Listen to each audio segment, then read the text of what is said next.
Hi, hello, and welcome to our second episode of our podcast called D.D.D Discussions. My name is Laura. And my name is Numa. In today's topic, we're going to talk about the different K-pop fandoms and fans that exist out there and the K-pop fan culture a bit. As we said in our introduction, these episodes won't have a newsflash because right now we're producing 5 episodes at once. And we don't want to give you outdated news, so stay tuned for this section of our podcast starting episode 6. And we're also not including new releases because right now the things that might came out are considered old when you listen to it. So yeah. So let's get started and not beat around the bush. The K-pop music scene has witnessed a lot of diversity and dedication of fans supporting their idols. While the term fan generally means someone who puts a celebrity in a high place, the K-pop community has given a wide range to the term fan, each with their unique ways of expressing their love and support towards their favorite artists. And we will tell you about 8 of the most common types of K-pop fans. The list will also go from normal, cutesy fans that don't make a big fuss about everything to the last category that will be sasaengs. And we will tell you about rookie fans, casual fans, normal fans, loyal fans, multi-stans, diehard stans, our favorite ones, the Lulus, and sasaengs. And let me start with rookie fans. The term rookie fans, commonly known as newbie fans, people often put baby in front of the fandom name. So, for example, for Stray Kids fans that just joined the fandom, it might be Baby Stays. Or, for example, 18 Baby 18 So they just joined. They're the fresh faces in the K-pop community, and they might struggle to connect to some songs, or maybe they have a problem with idols' faces and names. For example, if there are like 8 people in a group and you have 8 same member, like Lara had with 8 siblings. No, wait, What? it was 11 siblings, right? No. What are you talking about? I don't know. I knew Omega X right away. I had no problem. Yeah. No problem at all. I Is that don't know sibling? what No. Is you're that talking sibling? about. No. I don't know what you're talking about. That's gaslighting. Yeah, but same as Lara, they're determined to learn everything about them. So these type of fans often get support and guidance from older fans who have been in the industry for quite some time now, and you also find a lot of like guide to blah blah blah group. For example, like if you look up on YouTube, guide to Stray Kids, guide to even Omega X.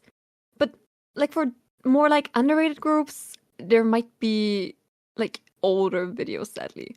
It's not the new information. But for new groups, for example, Stray Kids, you'll have these kind of videos like every 2 to 3 months. Yes. And going on with the casual fans. Casual fans are those who like enjoy listening to K-pop music but don't like necessarily invest a significant amount of time like us or energy into like following their favorite artist. They may have a few songs or artists but they don't actively follow new content like on YouTube, everything that comes out, like the videos and stuff, or every new announcement that drops. Or they don't interact much with the fandom. Maybe they do interact with the fandom a couple of times, but like not very actively. And these types of fans just like enjoy the music and don't feel the need to dive deep into the whole K-pop world. Moving on to normal K-pop fans. Normal K-pop fans are those who have they're just pretty interested in the whole K-pop world and they actively support their favorite artists. Maybe like in a way they're buying albums, like the physical ones, merch, photo cards, concert tickets. Maybe they like trade photo cards for their bias with like another fan. Or like, I don't know, maybe they just connect on Twitter, talk to other people, but yeah. It's just like a normal page, Insta, Twitter, or something. Not really a dedicated fan page, maybe, most of the time. And they're not really crossing the line into obsessive behavior. They're just like more, yeah, chill, I guess. And these fans have a healthy level of admiration for their idols and respect their privacy and personal lives. And we love these kind of people. Yes, sir. I guess so. I hope so. I mean, yeah, we do love them. And the next group we will tell you about are the loyal fans. Like, loyal fans stick with the group they supported since the very beginning. Like, as an example, you get into K-pop and the first group you stand is, I don't know, NCT or something, and still to this day you're still supporting NCT. And Jesus, despite the worst one to like stand for the first time. Go that's ahead, true. stand a whole fucking class. That's true, but some people fell into that hole. Yeah, true. I mean, we're not better with 2 groups of 11 people. Yeah, but they were not our first groups. Yeah, that's true. I think you started with 8, and me started with like 7. Yeah. And like, despite the constant debut of new K-pop groups, their focus and loyalty remains consistent to the one group that initially got them into K-pop. These fans are like the pillar of each fandom. Like, every fandom has loyal fans that stick with them since like beginning till the end and everything. And they're like the pillar of the fandom, like, really, and providing like constant support through thick and thin for the artist. Moving on to multi-stands. I think that's like the level we are kind of also in, because multi-fans don't only support one group, they support multiple K-pop groups. Like, for example, they don't only stand like this one specific group, like Stray Kids. They're like Stray Kids, ATEEZ, NCT, Ace, Golcha, Jesus Christ, and his mom, I guess.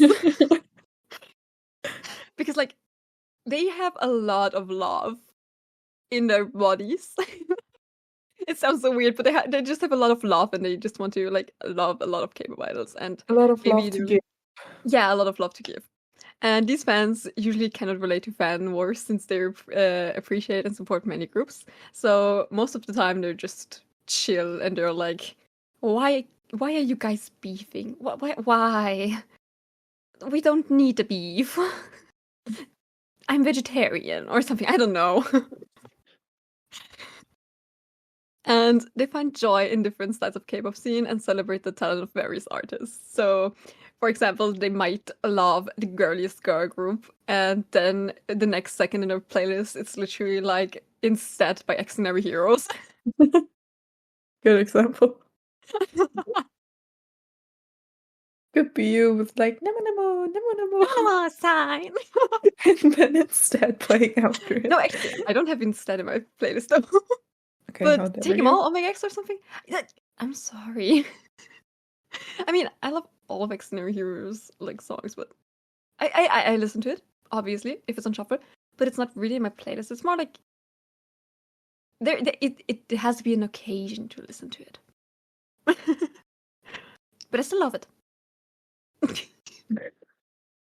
Okay, and moving on from multi-stands, the next category would be the diehard fans. Diehard fans take their commitment and passion to like the next level. They're deeply invested in their idol's career, like staying updated in every aspect in their lives, like knowing their schedule, and if there's like an announcement drop, they see it or click on it immediately as they see it and check it out and everything. And these fans go like the extra step to show their support also, whether it's through buying a big amount of albums to like get into fan calls or going on fan meets, and also participating in fan projects you can see a lot of the times, or even learn Korean to better understand their idols, like in the content, or if they actually get into a fan call or a fan meet, fan side, all that stuff, to actually talk to them. Okay, Delulu fans, aka delusional fans, are those who blur the lines between fantasy and reality. They may develop an unhealthy attachment to their idols, believe in a fictional scenario or relationship. And delusional fan behavior, such as believing that one will eventually end up with one's favorite idol, is also kind of common, certainly in this fandom. Not really fandom, but like in this Category in of the world. people. Yeah. I mean, their dedication is pretty astonishing, and you can't really deny it. Their behavior can sometimes cross boundaries, like please don't show up somewhere you should not show up, or maybe don't tell an idol that I don't know, he is your boyfriend or whatever. Like just keep it in a, like, you can be Delulu for some time, but please don't be too much Delulu. Like Keep it to Delulu yourself. is just Delulu. That's true. But yeah. keep it in like a small cage somewhere. Yeah. Locked behind bars. And if you, after that explanation, thought Delulu fans are special, you're happy to hear about the Sussings, aka Sussing fans, but we don't call them fans anymore because of their behavior. Thank you. Yeah, no, it's not. That's not even a fan. Sussing is just no. Sussing, derived from like the Korean word for private life, and they are the most extreme and problematic type of K-pop fans that even calling them fans like feels really, really wrong because they aren't anymore. I mean, they're kind of supporting them, but not in a good way. Yeah. They engage in stalking, invading idols' privacy, and even causing harm to themselves or others in the name of their obsession. Or even to idols. There were also some cases that happened. And this behavior is universally judged by the K-pop community and also idols themselves. I love the idols that stand up for them and like live streams say, yeah, don't do that. Don't come to our hotel or something if we are on tour. And I just love to see that, to be honest, really much, because they really need to hear it and just finally get that it's not a normal behavior, please. Yeah, but the problem is to get this kind of like solution, like the realization from them, you might have to sue them. But a lot of K-pop, like not idols themselves, but like the companies don't sue them. Like how are you not suing like assassin, like a person who's literally in front of your damn house? Like there was an incident with Sunwoo last. Like he was going home from a schedule. I don't know if it was an official schedule even. I think it was just a random schedule. And assassin was literally waiting, not in front of his door, but like in the staircase. Like literally, they were just waiting for him to come out, and then they approached him. Like, homie, why? Please don't do this. Like, it's not one step too far, it's too many steps too far. Yeah. So, going away from Sussings, I'm done with this. I hate them. Like, we both hate them. Yep. Yeah. Going away, moving away further, like, ugh. Those are the biggest, most commonly known categories of K-pop fans. And actually, we see ourselves in like the normal K-pop fan and multi-fan section. Sometimes we're also the Lulu, but we just keep it in our Discord server. Or maybe now watch the WhatsApp. Yeah. And sometimes I'm also like, if I get a notification or something from my old crew, like Omega X or the boys, I might be also pretty fast, but I don't think not diehard fan. And Laura is never up to date. Most of the time, I'm the one up to date and just telling her like, "Oh my god, next disbandment! Oh my god, next member leaving! Oh, we're gonna be military wives." I'm just a silly chill girl in her room, Yeah.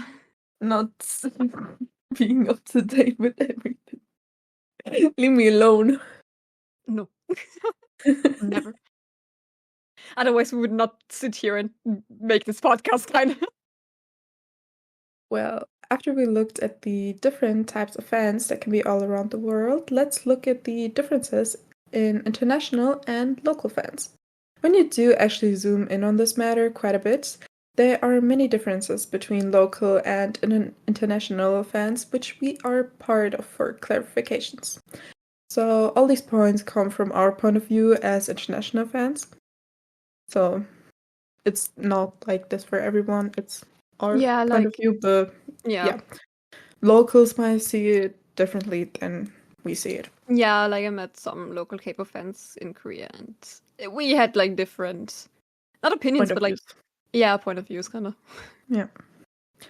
Because idols' main activities based in Korea, obviously, Korean fans get to see their idols more often than international fans. Like, they just can see them on the street walking by. That's actually kind of rare, but...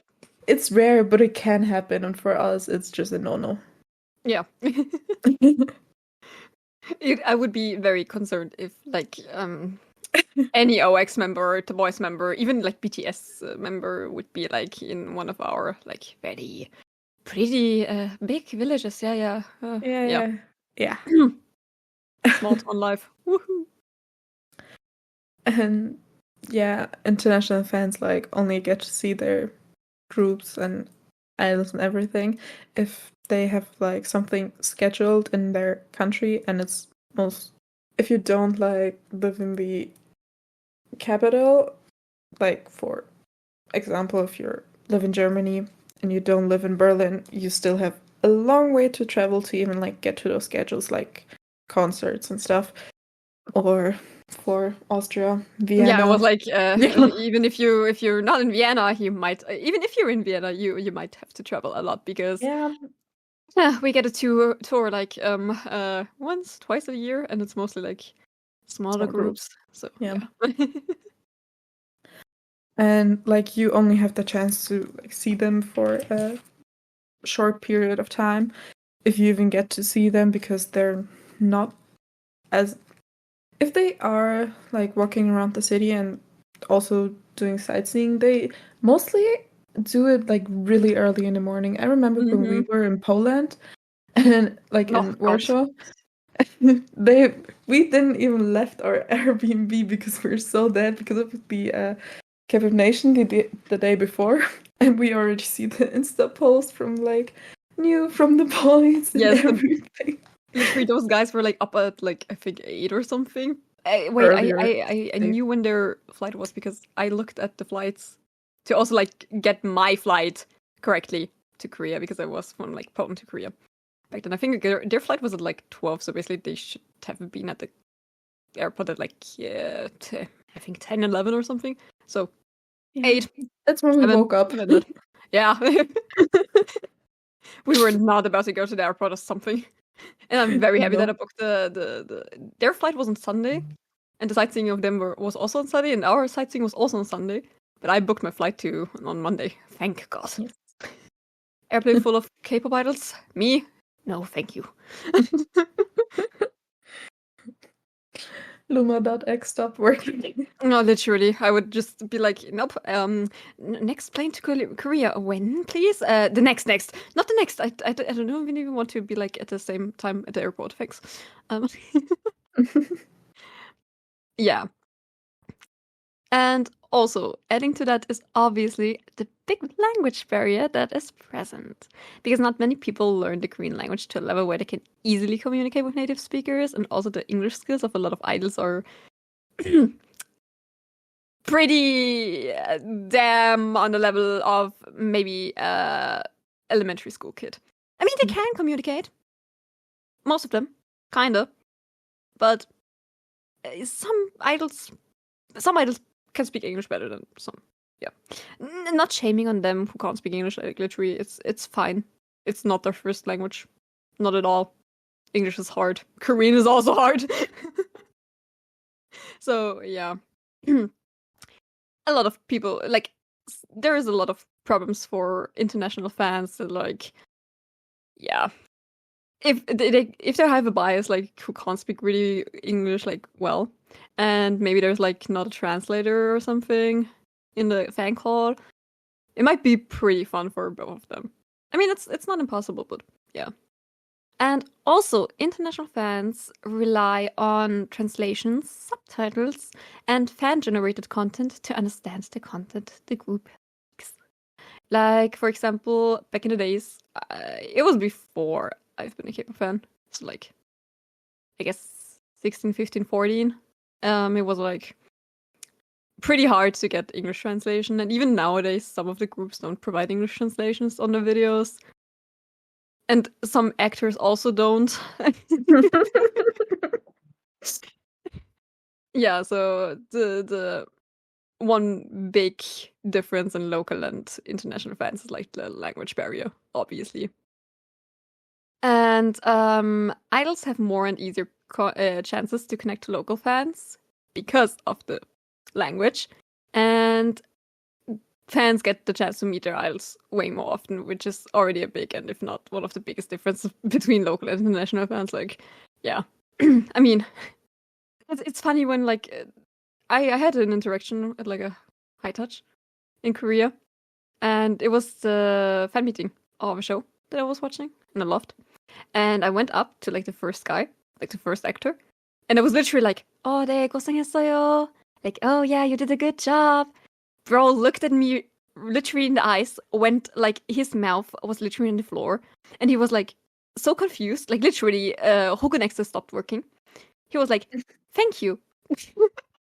But the next one, like the next actor was literally like, because I said to him on Korean that he has a pretty voice because he also sang and he's in a like very, very, very unknown K-pop group.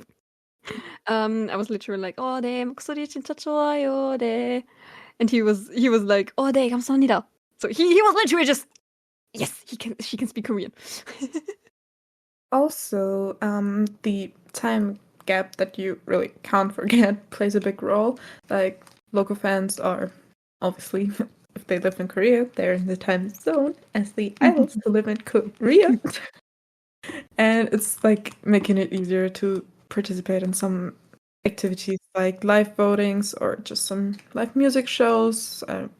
If there's like a music show on there and there's like a live stream on YouTube or something. Or if the idol just makes an individual live stream on like Instagram or Weverse and stuff. Or is on Bubble and From. Yeah. And we have a bit more of a problem because in winter we have 8, like our time zone here in Central European Standard Time. It's 8 hours in winter and 7 in summertime, right? Yeah. Yeah. And if like an idol decides to go live on Instagram or something like that, and for them it's like a normal time of the day, it could be like 4 a.m. for us. Yes, K-pop idols spamming at 4 a.m. on Bubble. Or like either it's like late at night where normal people are asleep. The normal ones.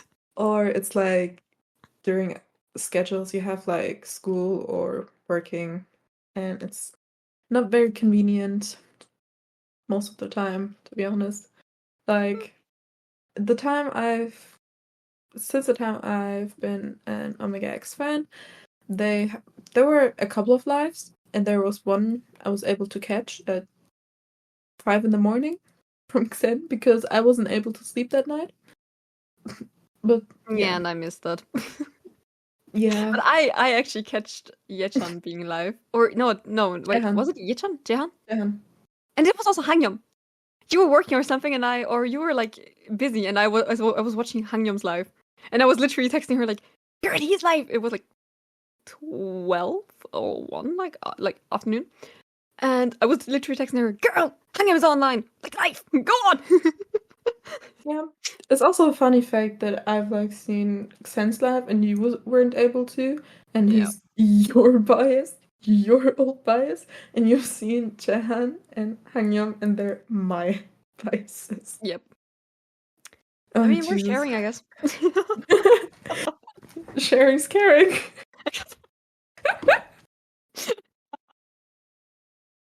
Moving on from messed up sleep schedules and time differences, going to cultural differences. Like, Korean fans have a cultural context that allows them to like better understand the social norms, humor, and references to like some older TV shows or something like that in K-pop content. For example, like K-pop idols for Zero Base One. I just take Zero Base One for that one. They're literally just a bunch of guys with pure memes in their brains, like literally old Korean memes. Maybe not even old, like just old memes, like Korean memes. And sometimes it's hard for like foreigners to understand it because you obviously don't know the meme. I think it was even like when the 꽁꽁 얼어붙은 한강 위로 고양이 걸어가닙니다. That one, like I knew it first because I was in Korea at that time, so my whole For You page was full with it. Like on TikTok, I just had random idols with that like song meme, and I texted it to someone, like another friend from like Austria, and I was like, Jesus, I just have this one like full time just for a whole week straight, just that sound, and they were like, oh yeah, I just have like 2 bits of that. What is it? They were just confused, and I was like, oh. So now I know the feeling how oh okay. Or the Tanguro meme. Tanguro or the wait, was it? Yeah, right. There was another one. Wait. The same girly pop though. Tang huru huru and oh, I can't remember. Thank God. Deleted from my memory. Yeah, so like Koreans have a better like bond with the idols in this kind of way because they know, like they're on literally the source of everything. And international fans may interpret certain aspects differently to cultural differences, and some jokes or references may require explanation. For example, the 콩콩 얼어붙은 한강 위로. Jesus, that's still breaking my tongue, even though I love it. Tongue twister. No, I love it, though. It's really funny. It's funny. Yeah. I had that in my head like just a couple of days ago again, out of nowhere. Yeah, but same. I think it was like, but even Koreans, like Korean idols, sometimes don't get it if they're in the military. Like I think Kai from EXO came back a few days ago, and he was literally like the news announcer. It was just a news announcer meme, like the 콩콩 오더부터 한강 위로 고양이 걸어가닙니다. Like it's just on the frozen hangang, there's a cat going, like walking. Like because the hangar was frozen and there was a cat and they were like showing it, but someone made a meme song out of it, like the 콩콩 얼어붙은 한강 위로 고양이 걸어갑니다. And he was just reading the meme. He was like 콩콩 얼어붙은 한강 위로 이게 뭐야? What is it? So someone explained it to him and he was like, oh, I didn't get that one. But he did it perfectly though. That was the funny part. Now it's stuck in my head again. Love it. Go on. Please delete it. And also a big thing that is present is the interests, opinions, and like the desire to know about an idol's personal life. Oh, yeah. Korean fans tend to search up more about the personal lives of an idol, and international fans, on the other hand, are mostly more chill when it comes to that. They're more like considerate and have in mind and know better that idols have a personal life too, and that they are also just human. No. How dare them to be? And international fans like don't care as much if idols like have scandals, yeah, for sure. Yeah. Because they like date or smoke like as if they weren't grown adults. Whether it tends to bother Korean fans a lot. And as an example, which will kind of break my heart to talk about even more now, is Seunghan, ex-member from Rise. Like the whole Seunghan drama is still somewhat kind of fresh. To some people, not that like fresh anymore, but for me, okay. And Yeah, she's still crying 24/7 about it. not Somehow. 24/7, but Yeah, okay, like it's once every still, week. yeah, it still hurts. Like, I still listen to Rise, but it somehow sometimes hurts. And as like someone who really likes Rise and had Seunghan becoming one of her biases really fast, all the like scandals and the reactions of locals just, yeah, were interesting to see and kind of broke my heart. And I still really don't understand those reactions, to be honest. And about like the Seunghan situation for some people that may not know anything about it. Like not long after Rise's debut, some pre-debut pictures of Seunghan with his then girlfriend got leaked online, which many local fans weren't really happy to see, and find out about that he had a girlfriend back then. Like, oh my gosh, he was a human. How dare you? He got a lot of backlash, which led him to go into hiatus. And so the former group of seven continued to promote as six without Seunghan, and Rice continued to like bring out one comeback after another. And months later, rumors of him being kicked out of the group circulated online. Rice's company, SM Entertainment, refuted said rumors and confirmed that Seunghan will return and end his hiatus in October 2024. Also, another member, woman, posted on Weverse to let Bryce, which is like the fandom name of Bryce fans, know that all the members wanted Seunghan to return for Rise to be seven again, and that they are happy to have him back in the group. But it was posted like that Seunghan will not return, and yeah, a lot of Yeah, like TikToks. the announcement came 2 days after the first announcement that he came in. Yeah, Everyone was celebrating. yeah, Seunghan is back, yippee, yippee, Ah, and then 2 days later. 2 days later, psych. And like a lot of TikToks were posted of like OT6 Bryce dancing and celebrating in front of the like SM Entertainment and like being, oh, it's finally happening. He's not in the group anymore. Yippee yay. And like Korean OT6 Bryce, also known as Seunghan NTs. If you can even call them Bryce anymore. Like, I don't call them Bryce.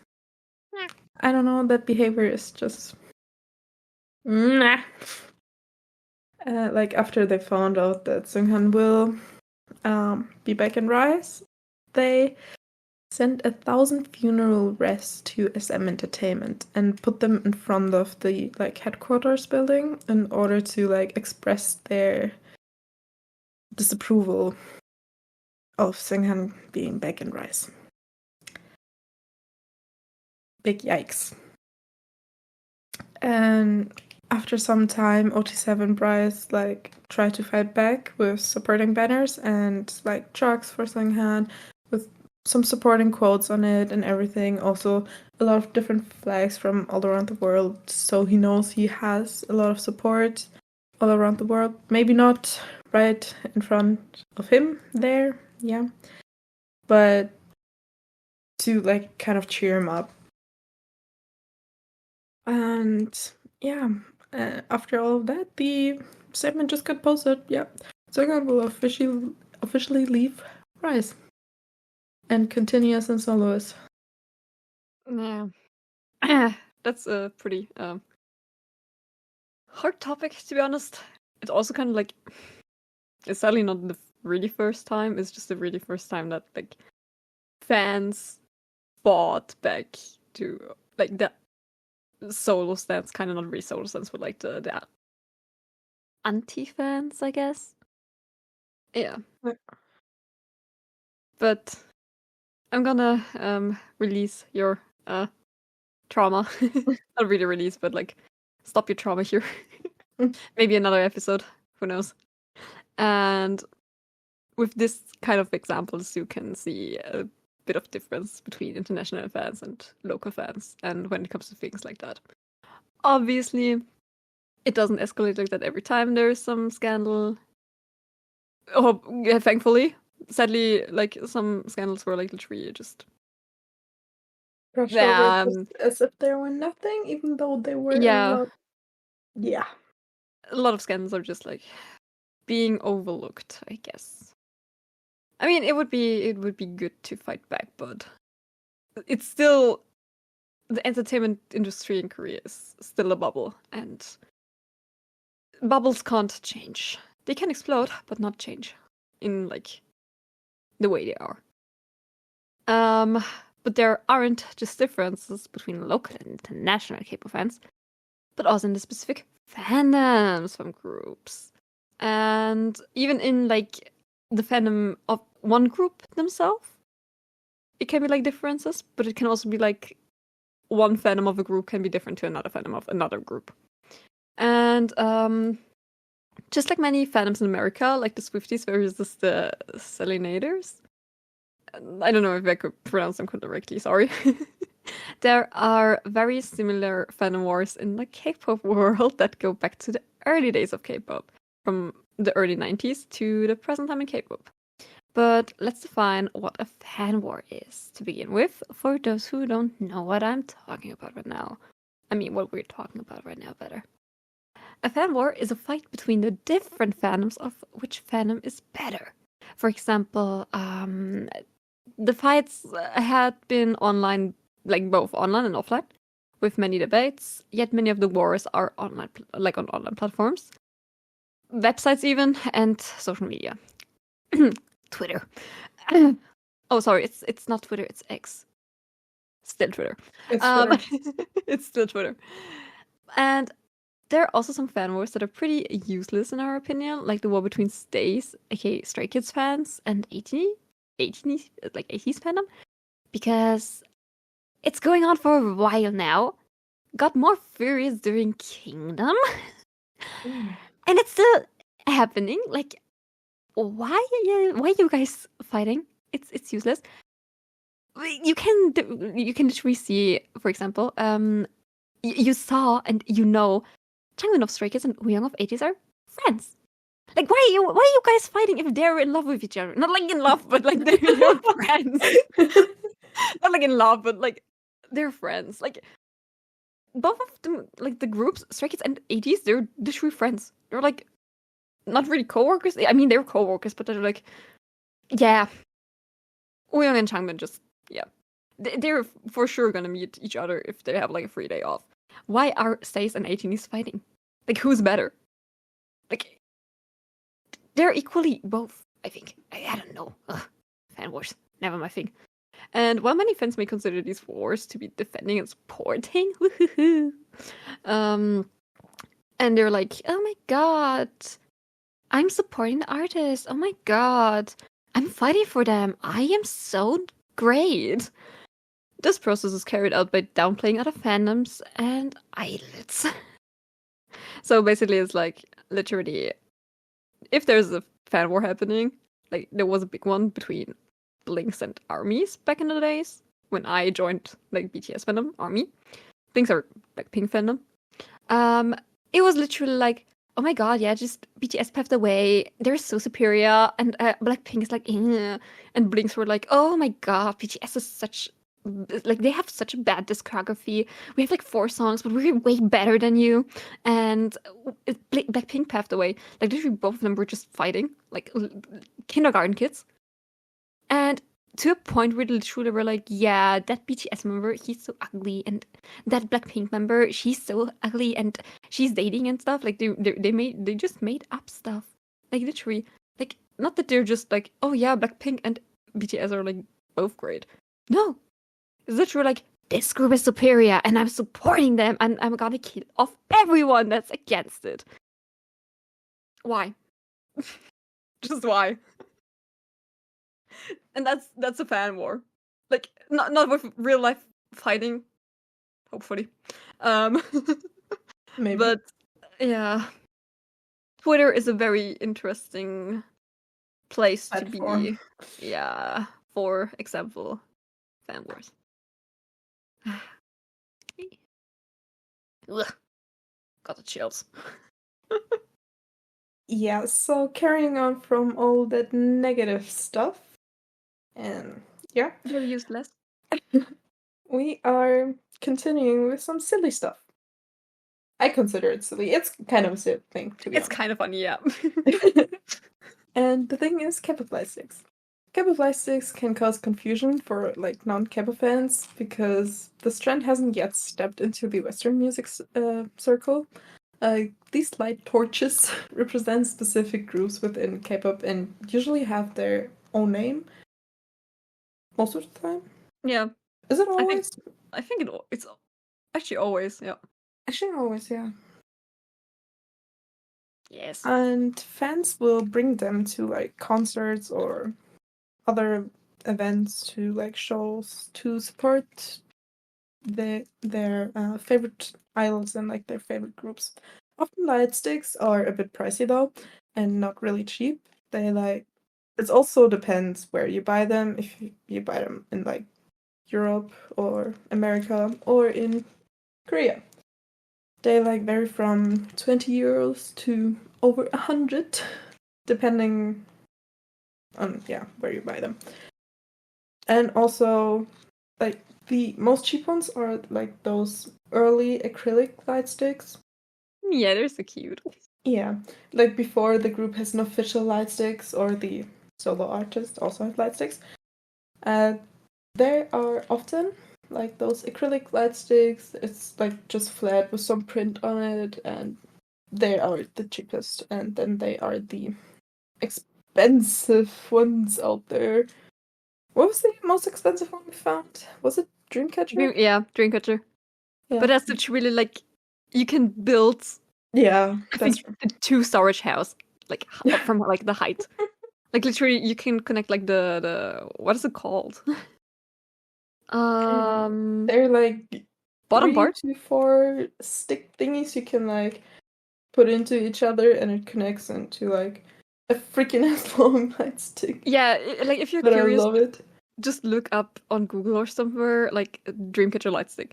I think one of the first pictures is gonna be like a member at their concert having a huge light stick. That's like from the not even from like the stage. It's like from the bottom. Still like 2 meters higher than herself. Like she's not that tall, I guess. Yeah. But like she combined a lot of light stick poles yeah. to do it. Well, it's so It's funny. hilarious. I love it. it. It's great. And light sticks have been around all the time. Like back in the days of Christian people brought stuff like balloons in the fandom colors to concerts to support them. It wasn't until 2006 that iconic second generation group Big Bang released their official own light stick, credited them as the first group to do so. Light sticks also tend to be personalized to like specific artists they represent, making them all more special. Also, some like globe-looking light sticks have a detachable cap at the top, which allows like fans to be creative and like customize their light sticks not just from the outside but also from the inside. And we've like seen so many pretty ones actually. I'm kind of jelly, but I'm also too scared to ruin my own light sticks. I am way too scared, so I think the max I'm gonna do is like put glittery like stones on the boy's light stick because otherwise I am actually too scared to like spray paint him. Yeah. Especially because I'm back in Europe. And I bought him at like my first ever The Boys concert, I think in 2022 in Korea, and it was like 30 euros. It was like $30. And if I want to buy him again, it's gonna be 80. No, thanks. 70 to 80. Yeah. Yeah, no, I'm not gonna do that.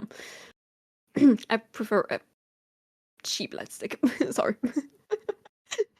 And for the most part, a light stick is designed to be used as a representative artist concert. Like these days, a lot of light sticks also have an app that connects with the light stick, and it can go to that far that you can link your light stick to a specific seat at a show or stuff, and via Bluetooth. And it can be controlled so the lights of the light stick and the lights in the concert venue are synced, and it creates just a beautiful and massive and impressive light show. Like literally, during one song, one part of the hall is like blue, the other part of the fan light sticks are purple, the other one is pink, and then in just like a second, like on the beat switch or whatever, like one beat blue, one beat pink, one beat red. It's like literally just pretty. And they create like literally wow, amazing stuff from it. It's always so captivating to see it, just chef's kiss. Yeah. And like speaking of light sticks, we ourselves have some light sticks at home in our shelves sitting there. Oops. Like I myself have 2 light sticks, not that many. Yeah. I've like bought the 80s one, which cost me some very sad memories to it though, actually. Because like I ordered it from Hello 82 back then, before the like 2 months before the concert in 2023.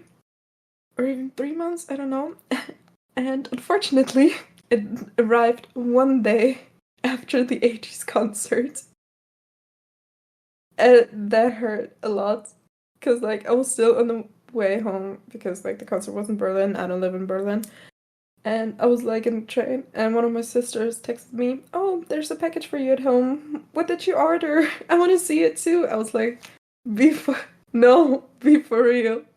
One day after the concert. But yeah. And I have like the acrylic Cypress light stick I got at the Cypress concert. It's also cutesy. I kind of want also the official one. Like, it's really cutesy, the like character with the hood and everything. Yes. But yeah, there are some more light sticks I want, but money. I'm not rich. Like, I've been wanting the boys one for so long. Like, I love the megaphone design. Like, just look at it. Stunning. And special. And the Boy Next Door one is actually also one that is very high up in my list because, like, hello, it's so cutesy, and you can put it as like the stand light if you like also buy the other part of it. Hello, and it looks like a snow globe with a house in it. I need it, but I'm broke. And the Omega X1 second gen actually also. I just need it. Yep. Period. Understandable. My yapping is gonna be a little bit more because I forgot how many I had.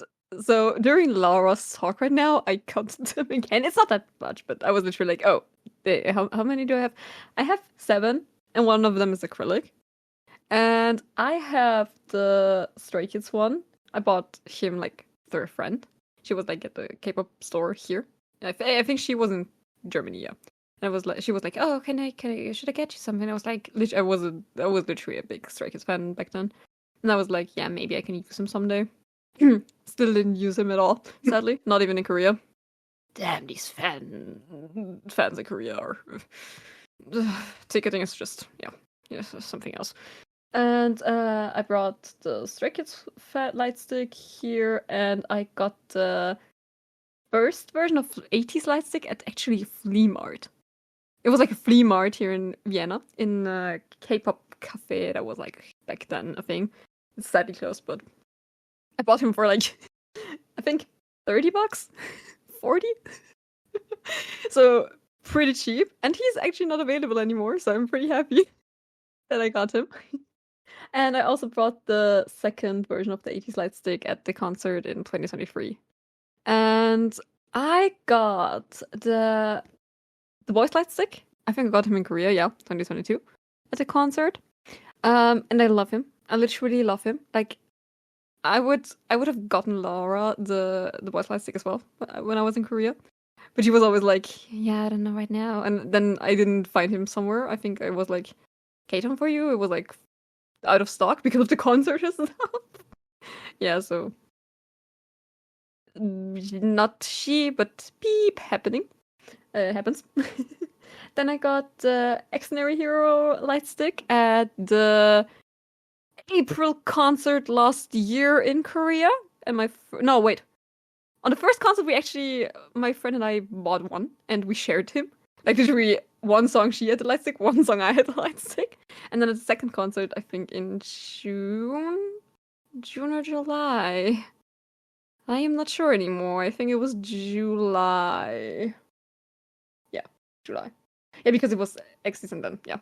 Second concert in July, I brought one myself because he was just too pretty. Like, it's a damn globe with an X in it, but it has like the upper part of the X is blue or purple, and the other, like the down part of the X is purple or blue, like the other color, and it just looks pretty. Like it looks pretty. I can't say anything else. I love him. I think he's also one of my favorites, to be honest. And I got the old Omega X lightstick. Depressingly, not the new one because it was announced after concert. I don't know why.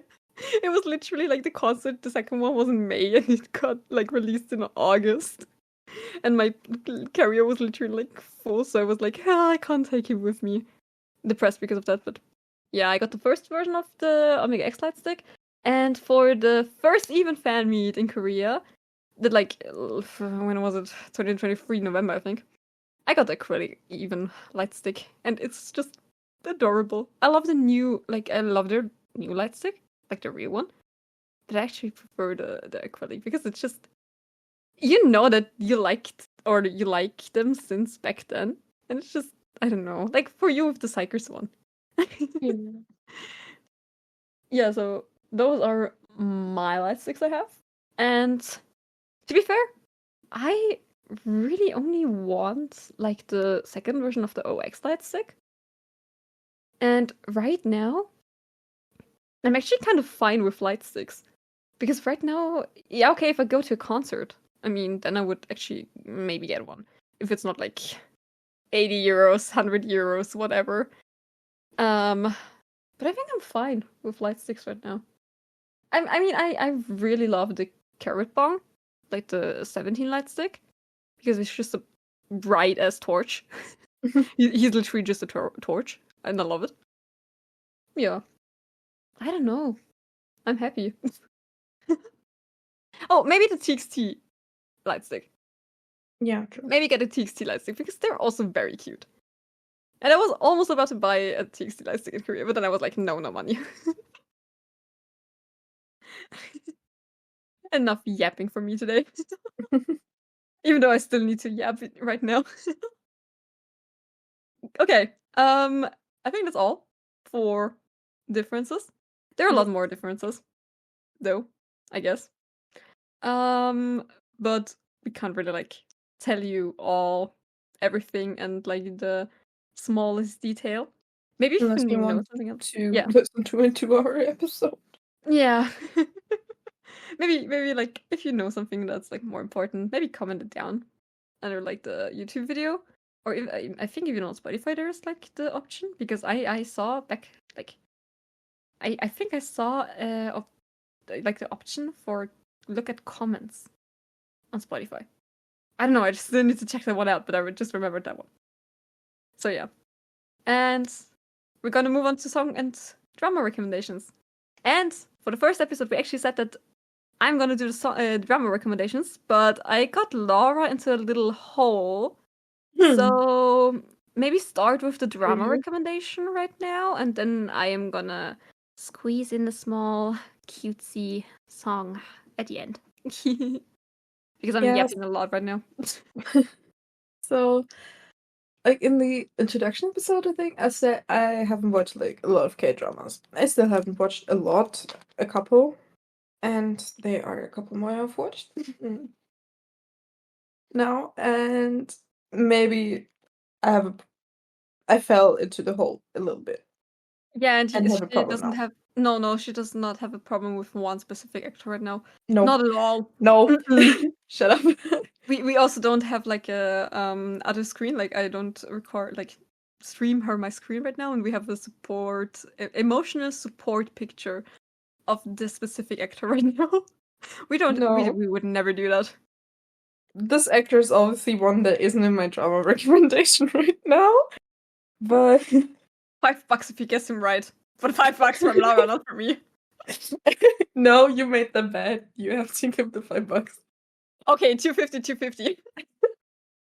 Oh, like our Vicky subscription, I still haven't got the money. Hey, we share it as a... No, Vicky, you're not listening to that one. We share it as, like, we're 3 people sharing it. You should also blame that one. The other one doesn't watch as much as you do. She still has it. And right now, you're the one watching a lot. Lies. But yeah, finally getting to the drama recommendation. Because one drama I just finished, and I'm sad because I finished it.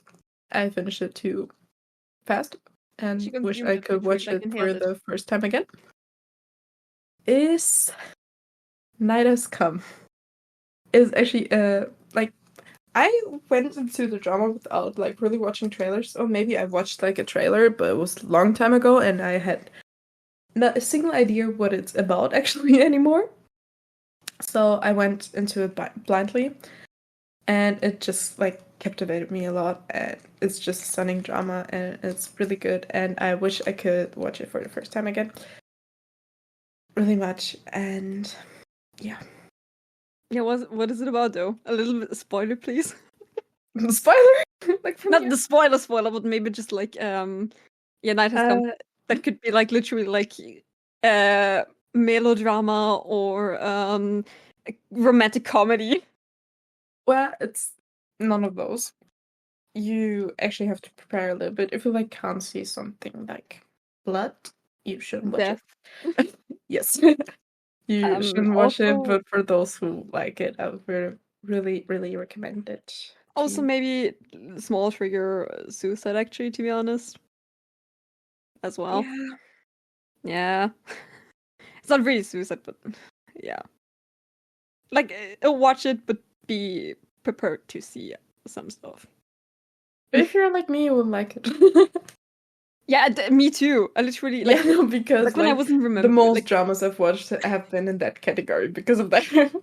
Yeah, and the thing is, I watched it like when I was in Korea. And it was like literally released weekly. I watched it, and I literally texted Laura back then. Oh, I have a problem with that one specific guy and the actor, and now she has a big ass problem. Like literally, she fell in the whole hard enemy. Lies. Tell it to the Chowman that's literally like watching us right now. Who's Chowman? The only actor with like a similar name I know is Cha Chohan. But yeah, who's no, Chowman? You know Chowman. Who is that? Should I say Min? Who is that? Yeah, so go on a little bit with the plot. Otherwise, this episode is gonna literally be like 2 hours. Well, like there is the class going on to like a trip somewhere with the bus, and when they arrive there, somewhat goes wrong, and like no people of authority are anywhere near. Also, the teacher has been gone because he wanted to look after another class that never made it to the destination.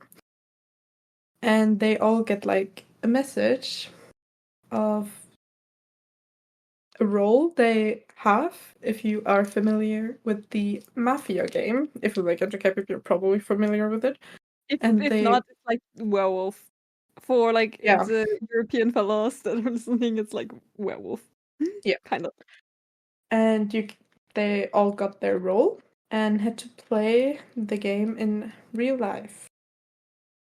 Not just funsies and games, but actually do what the Mafia has to do. Yeah. And if you guess the specific actor, maybe we spoiled it already, but maybe I'm gonna cut it out. $5 from Laura. No. Okay, go. Moving on to my song recommendation. It's not dark or something else. It's like, I think if you watch Night Has Come or something, and then just need a comfort hug or something, for me right now, it's like literally playing on a loop. It's Not Afraid from One Team. I don't know, I'm literally stuck with that song right now. It's just depressing and I love it. It's like comfort. It's comfort depression. So if you want to listen to a pretty chill kind of song with deep meaning, check it out. And to be fun and to be fair, and we're yapping a lot right now. Like literally, we I think we're recording for like more than an hour right now. Gonna be fun to cut it. This was it actually. I think that's the episode for today. Finally made it to the end. Yahoo! Oh no, wait. Oh, depressing. You guys have to wait for another week to like get another episode. I have to wait for another week almost to cut it or something, like to edit it.